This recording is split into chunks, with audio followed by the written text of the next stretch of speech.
Hi, welcome back to another quick guide. Today I'll teach you how to integrate Spotify with Discord.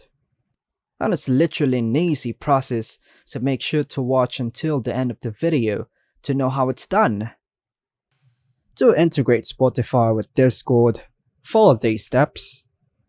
Firstly, start by opening Discord.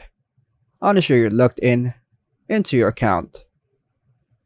Make sure you also have a Spotify account. Once logged in, navigate to your user settings.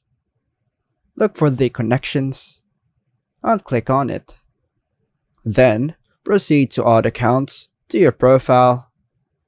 Find Spotify in the list of available services and click on it. You'll be redirected to another tab to complete the integration.